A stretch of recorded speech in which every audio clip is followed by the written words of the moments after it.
Salam luar biasa dahsyat. Halo sahabat semua, selamat datang kembali di channel ini bersama dengan saya, Rizal. Hari ini kita akan membedah secara rinci lanjutan dari dokumen Rencana Pembangunan Jangka Menengah Nasional atau RPJMN periode 2025-2029, khususnya pada bagian pendanaan pembangunan.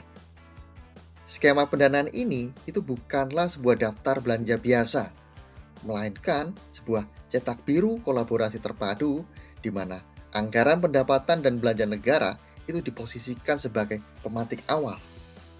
Sementara BUMN dan swasta mengambil alih peran sebagai penggerak utamanya. Mari kita bedah bersama materi ini agar kamu bisa langsung menangkap esensi ekonomi dari arah pembangunan negara kita ke depan. Kita mulai dengan judul bahasan kita hari ini, yaitu Cetak Biru Pendanaan Pembangunan 2025-2029. Banyak orang melihat sebuah cetak biru itu hanya sebagai tumpukan kertas. Tetapi, mari kita maknai ulang niat sebenarnya. Dokumen ini dirancang secara khusus untuk menyiapkan fondasi transformasi yang konkret menuju Indonesia Emas pada tahun 2045. Rencana 5 tahunan untuk periode 2025-2029 ini bertindak sebagai tahapan yang sangat krusial dan tahap awal dari penguatan fondasi transformasi tersebut. Bagaimana transformasi ini diwujudkan? Transformasi tersebut harus dibangun melalui sebuah ekosistem investasi yang benar-benar terpadu. Ini berarti pola pikir kita harus berubah dari sekedar menghabiskan anggaran menjadi bagaimana menciptakan lingkungan yang terintegrasi secara finansial. Mari kita lihat realitas tentang keterbatasan ruang gerak fiskal pada periode 2026 hingga 2029. Total perkiraan belanja negara diproyeksikan berada pada rentang angka 18.852,7 triliun hingga 24.191,8 triliun rupiah. Angka tersebut memang terdengar amat besar. Namun, jika kita membedahnya lebih dalam, mayoritas proyeksi pengeluaran tersebut itu berada pada prakteknya telah terserap habis untuk kewajiban mengikat dan alokasi transfer ke daerah. Untuk belanja mengikat seperti pembayaran utang, anggaran pendidikan, subsidi dan kesehatan, dana yang tersedot itu mencapai 9.281,8 triliun hingga 11.910,4 triliun rupiah. Selanjutnya, dana transfer ke daerah atau TKD juga memakan porsi 5.180,6 triliun hingga 6.692,6 triliun rupiah. Jika kita membiarkan diri kita terjebak dalam pemikiran bahwa uang negara tidak terbatas, akibatnya adalah kekecewaan. Karena faktanya, ruang gerak fiskal yang murni tersisa untuk operasional kementerian lembaga dan membiayai inisiatif strategis prioritas presiden itu sangatlah terbatas, yaitu hanya di kisaran 4.390,3 triliun hingga 5.588,8 triliun rupiah. Mari kita melihat bagaimana sisa ruang fiskal yang sempit tadi dipertaruhkan untuk mengeksekusi 8 prioritas nasional.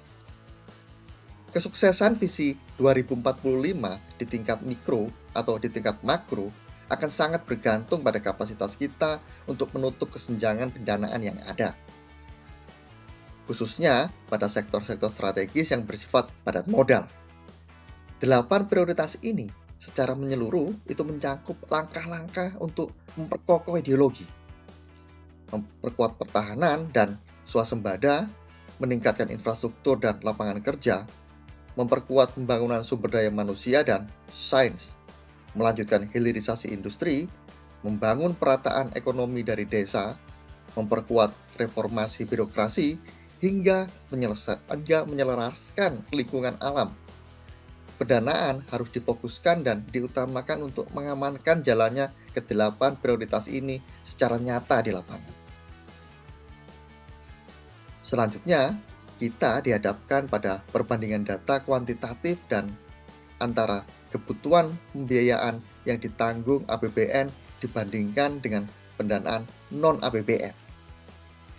Grafik ini menyadarkan kita bahwa untuk sektor padat modal, kebutuhan investasi yang bersumber dari BUMN dan pihak swasta jumlahnya jauh melampaui kemampuan kapasitas dari APBN itu sendiri. Mari kita lihat datanya. Untuk prioritas nasional kedua mengenai ketahanan dan swasembada serta ekonomi hijau, indikasi dana dari APBN adalah 1.698,9 triliun rupiah. Sementara kebutuhan pembiayaan dari non-APBN mencapai 6.258,1 triliun rupiah. Hal serupa terjadi pada prioritas nasional keempat tentang sumber daya manusia yang membutuhkan dana non-APBN senilai 6.000 triliun rupiah. Ini bukan tentang kelemahan anggaran negara, namun ini tentang bagaimana kita menarik investasi dalam skala besar untuk menopang pembangunan ekonomi yang tidak mungkin didanai kas negara sendirian. Selanjutnya, di sini kita bisa melihat sebuah penjabaran yang sangat aplikatif terkait konsep katalisator mengambil studi kasus transisi energi berkeadilan. Disinilah konsep perubahan pendanaan terjadi. APBN itu diletakkan secara strategis bukan untuk membiayai atau menanggung seluruh beban operasional pembangunan fisik. Anggaran pendapatan dan belanja negara difokuskan sebagai uang muka atau katalisator senilai 25,99 triliun rupiah. Yang dimana nilai ini bertugas murni untuk pembentukan ekosistem kondusif serta penyusunan regulasi yang tepat. Apabila kamu merasa khawatir negara membiayai semuanya, kamu bisa melihat bahwa eksekusi infrastruktur fisiknya dibebankan kepada mesin penggeraknya, yaitu BUMN dengan porsi 104,31 triliun rupiah dan swasta sebesar 85,03 triliun rupiah. Ini untuk pengembangan infrastruktur bioetanol, biofuel, dan pengembangan listrik energi terbarukan. Dengan metode ini, sasaran spesifik seperti pencapaian target 17,11 juta kiloliter biofuel pada tahun 2029 menjadi hal yang sangat terukur dan realistis. Mari kita lanjutkan. Kita akan melihat rancangan arsitektur pengelolaan belanja pemerintah secara menyeluruh. Menyikapi ruang fiskal yang sempit seperti yang kita bahas sebelumnya, alokasi anggaran pada arsitektur ini itu diarahkan secara presisi tinggi untuk memicu reformasi struktural ekonomi yang lebih luas. Pada tingkatan pusat belanja kementerian dan lembaga secara spesifik itu menyasar pada program dengan hasil terbaik dan tercepat, seperti membangun sekolah yang lebih unggul, rumah sakit yang terjamin kualitasnya, serta memfasilitasi kelancaran proyek infrastruktur konektivitas dan agenda hilirisasi. Belanja yang bersifat non-kementerian atau lembaga dikerahkan demi mengakselerasi reformasi tata kelola struktural dan optimalisasi kualitas belanja atau spending better.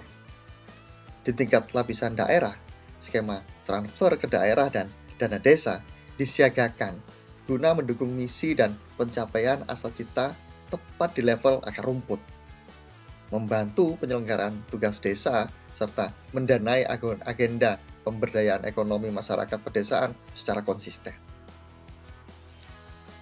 Selanjutnya, pemerintah menekankan aspek afirmasi dan keterpaduan daerah menggunakan sebuah metode yang disebut dengan pendekatan THIS.